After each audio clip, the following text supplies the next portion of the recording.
city of Fort Smith keeping its residents in the loop as it considers a change in how its government operates. Good evening and thank you for continuing to watch us here at 9:30. I'm Joshua Pineda. Tonight, its board of directors held a study session examining every facet of what it would take to implement its resident-led effort to change to a mayor-council form of government.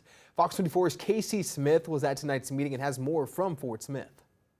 The Fort Smith Board of Directors are at odds on how to proceed with the change of government process. We go to item number 3 on the agenda.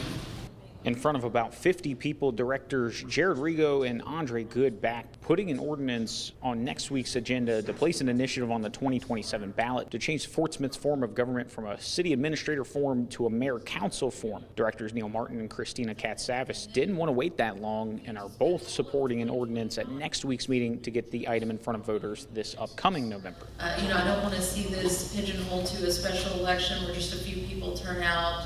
And, I believe that the board should send this to the ballot in November. In addition to the board, the people can get it on the November 2026 ballot as well. There's a petition currently circling to get the mayor-council form item on the 2026 ballot. That petition needs signatures from at least 15% of the total ballots cast in the 2022 Fort Smith mayoral election. In this case, that would be 2,608 signatures. We have over 2,000 of the 2,600 we need. Shane McKinney is organizing the petition to get the item on this November's ballot.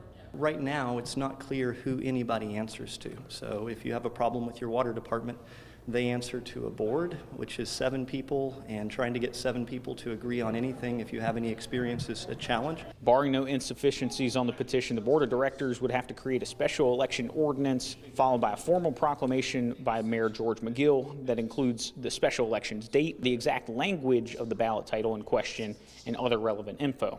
At next week's meeting, the board of directors will have 2 ordinances to vote on, one to put it on the 2026 ballot and another that would put it on the 2027 ballot.